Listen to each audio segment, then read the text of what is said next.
Ladies and gentlemen, an amazing and vigorous week of college football has commenced. Week 6 absolutely gifted us with amazing upsets and phenomenal moments. I know Miami pulled off Cuban dark magic to go ahead and get the win out there in Cal to beat the Calgorithm, but other than that, there's some craziness happened. There's some fans that are a little bit upset. So when the craziness and sadness and all the silliness happens, there's one place that those sad, crazy people conglomerate, and that's Reddit.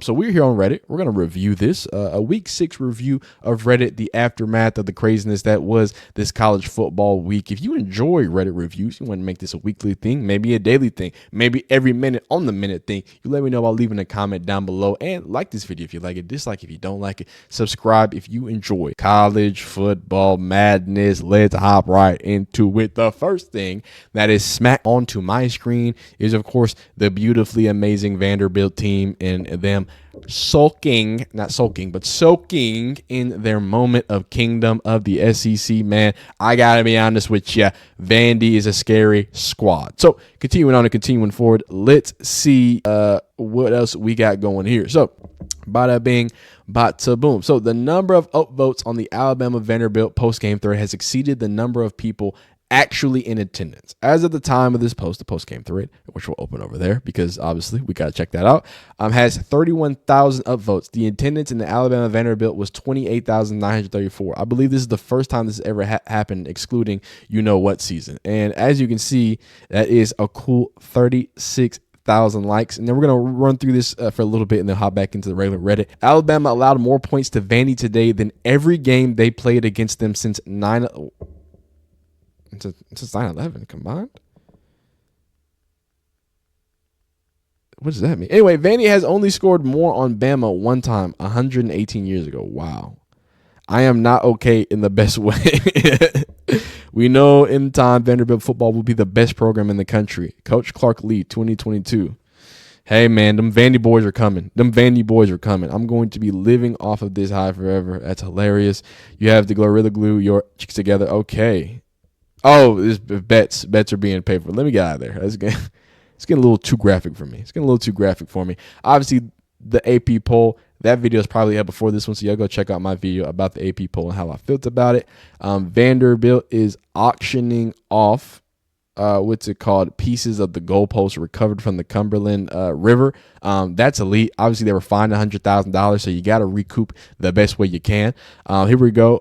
Mr. Matt Dowell says Shane Beamer on Ole Miss injuries that led to lengthy pauses. Oh yeah, those injuries, those timely injuries for that Ole Miss squad was interesting. So, extra news. For the first time in AP history, 3 of the top 4 teams in college football are Big 10 schools. This is a great day for people who think the SEC is overrated. I thought the SEC was overrated all the time until Texas joined the SEC. So this is not good for me in the propaganda that I'm trying to push, but them Big 10 boys, them corn-fed boys is up there. But of course, Vanderbilt and Arkansas were fined for violation and acts as a competition. Let's pop it. Let's actually get deeper into this. This is what I like about Reddit, because we can actually get deeper into some of these thought processes. Now, I'll tell you right now, the reason why, well, let me tell you, Arkansas got fined $250,000, and then Vandy got $100,000. The reason for the discrepancy is Arkansas was in violation of following its game against the University of Tennessee will incur a fine of $250,000 for a second offense. So, they've done this more than one time. And of course, Vandy built for $100,000. And honestly, I think they should have just chopped in half, give them 50% off because they beat Alabama of all people. Give them, you know what I'm saying? Give them their grace. I think they stormed and broke things for a reason. Oh wow, this is elite. This is oh yeah. I like that. Y'all Vanderbilt boys better let your nuts hang. NC State and Wake Forest marching bands combined to perform Amazing Grace in honor of Hurricane Helene. Oh wow. Okay, I did not expect to see something nice like that, but okay, cool. Texas Tech is the only team in the nation with 4 wins versus opponents that currently have a winning record. So if you're a big bad Texas Tech dog, you'd be enjoying that. This is really all Reddit is. Reddit is just like fun facts.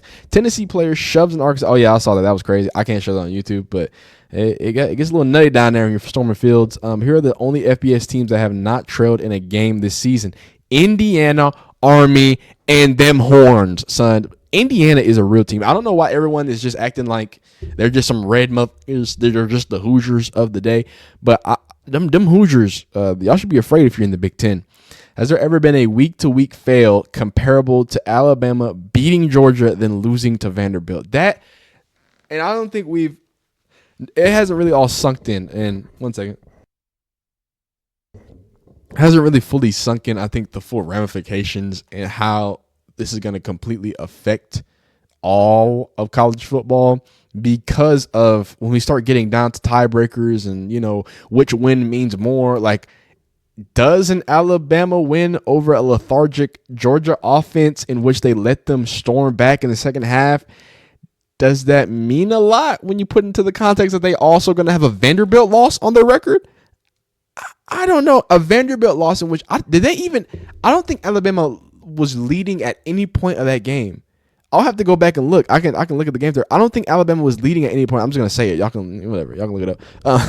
I don't think Alabama was leading at any part of that Vanderbilt game. So when you start putting that in the context, and then Georgia's trying to, we're trying to stake our claim as best team in the SEC. It's like, well, y'all lost to Alabama, and it's just like, well, Alabama lost to Vanderbilt, and if Vanderbilt doesn't turn the season around, they're going to be a middling, mediocre team where their Super Bowl was beating a Nick Sabanless Alabama team. Which I'm not saying that in a bad way. What I'm saying is that it puts Alabama and Georgia in very, very bad predicaments, and it puts Clemson, and see, this is what I mean. And then Clemson's in a weird predicament because you didn't only be, and again, strength of schedule, it means different things, and it means on the context at that time Georgia was a wagon, seemingly so. But if we compare that loss, that destruction of a loss, you compare them to losing to Alabama, which is a team that lost to Vanderbilt by the transitive property of college football, which usually doesn't work. Vanderbilt's the greatest team in the nation. That's it. That's all I'm trying to say. That's all I'm trying to get across here. But it is what it is. We continue. Where does the Vanderbilt Alabama upset rank all time in terms of upsets? Please let me know. Obviously, you have the Appalachian states of the world and different things, but how do you rank it? I think I rank this in top 10 without even looking at the list. It's a top 10. I just know nobody was expecting this. I think a lot of people wrote this one off. I know a lot of people were talking about the potential, but it was one of those things. Hey, you win a big game. You win. I'm not sure how many people were like, oh, yeah, you better watch out for Nick Saban. I mean, not Nick Saban. You better watch out for Vandy because they, tell you what, they should have been. Of all-time top 8 posts on CFB, 4 are post-game threads from Alabama losses, and 1 is the announcement of Saban's retirement. It was the longest-serving Monarch in history and never saw Texas A&M win a national championship during her reign. Vanderbilt defeats, obviously that one that just happened. Wow, and that one already has more. Tennessee defeats Alabama. That was crazy. That was a crazy game. And then FSU may not. Oh, okay. Never mind. UCF kicker Colton Boomer opts out of the rest of the 2024 season. Plans to register and enter for the transfer portal. It's hard to just look at this UCF team and simply just say that Colorado just took their soul, but Colorado kind of took their soul. And then on top of that, the context that needs to be added is also all these players are redshirting and sitting and wanting to get out of there. So with that happening, it's doubly hard for UCF. You were a team that had a lot of high praise, XYZ, just coming into the Colorado game. Number 1 rushing offense, yada yada. Great standings to go ahead and take the Big 12 for your own. And then you lose to Colorado, everybody redshirts, and then you lose in embarrassing fashion, I think, to Florida. It's not looking great for them Knights there, but they got great uniforms. Sergeant rankings continue showing. What does that mean? I don't know what he's talking about. Hugh Freeze says Spitting Thorns absolutely didn't go with what he had called on late 4th down. Oh, okay. Well, it doesn't matter. Y'all got thrashed. Obviously, that Vanderbilt joint. Alabama flop at Vanderbilt leads college football misery index after week 6. Oh, wow, the misery index. That's interesting. I might have to get into that. The distribution of votes in the AP poll. Ugly. Obviously, if y'all saw, there's a bunch of there's like 3 18s and 2 number 11. So let's read this little excerpt. Okay, table. Let's look at the table. Interesting. That's a table. That is definitely a table. Guess whose Python code doesn't work again? What? Unfortunately, becoming is that biannual? Is that what you're talking about? Yeah, the script I used. Oh, I don't know what we're talking about. I'm not reading this, dog. I can't read. Best CFB weekend since when? Man. Let's let them rattle it off. Let me know a week that was better than this week. I told y'all came in. I said y'all, this feels like a 2007-esque craziness year in college football. And y'all looked at me like I was crazy. I might need to make a video on that. I'm probably going to make an individual video comparing these weeks, the drops in movement in the rankings, and I'm going to compare it to 2007. And I want to see how far off a trajectory that we're off. But anyway, UNLV Qs on Friday, probably the best game I've watched from a start to finish. That game was phenomenal. By the way, UNLV, I know they lost in the Suga situation, yada, yada. That's a good team. That's a really good team. Game day at Cal was an all-timer. The Bear Territory chant is incredible. 5 top 11 teams losing, 4 to unranked teams, multiple penalties for players using invisible weapons. Phenomenal. And it would be wrong if I acknowledge WVU beating Oklahoma State for only the second time in the last 10 games, and Marshall somehow scoring 52 on App State. What happened to App State? Y'all got any App State fans? Let me know. Oh, well, that is the Appalachian Mountains in Carolina, so they're going through a hard time. That's got to be rough. They're dealing with a lot, so never mind. Dabo Swinney post-game speech after becoming the winningest ACC football coach of all time. I don't want to hear him or his khakis speak words. Sicko committee. I am a part of the Sickos committee. Midweek games start tomorrow for CUSA. Oh, wait, tomorrow? Oh! Maction or CUSA, Maction, whatever, is starting tomorrow. We're going to get college football games on a Tuesday. Oh, this is phenomenal. By the way, we are in that span. I guess it's been like 4 days of it, but I guess the next 50 days, every single day, there will be a football game on. It's just absolute heaven. Iowa wide receiver Kalen Brown has announced that he will use his red shirt and not play in an international game. That's tough from an Iowa guy. Post-game thread, Miami defeats California. Obviously, that one's got a lot of ups and down votes. Vanderbilt hustler, Monday crossword puzzle. Alabama, what happened? That's crazy.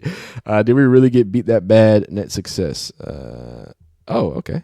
Boom. I like these little charts. These charts are cool. Oh, it's a Twitter chart.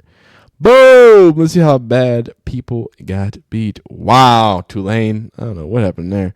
21-17, which was the did we really get beat that bad? I don't know what that means. See, and this is the problem with the Hill Houston game because show me the what? That's crazy. I don't know what this means. I'm stupid. But show me the Vanderbilt game. Wow.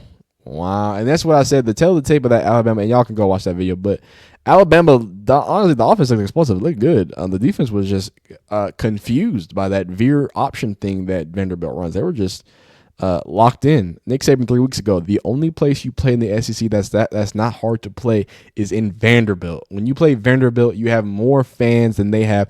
And to be honest with you, Alabama did have more fans than Vanderbilt. More fans just got to see them lose. So it's got to be a little disheartening. Last thing I'm going to end off here is the Heisman betting odds. And obviously, number 2 is Travis Hunter. I wanted Cam Ward should not be that high, but Jalen Milroe stunk it up, and Dylan Gabriel threw 2 red zone picks. So I understand. My vote is Travis Hunter. Tell me who your Heisman is. I asked y'all a lot of questions. I hope y'all answer all these in the comments. Y'all leave a like on this video if you like it. Dislike it if you don't like it, man. I hope you enjoyed it. Y'all be phenomenal. Y'all be great. We'll see you next time.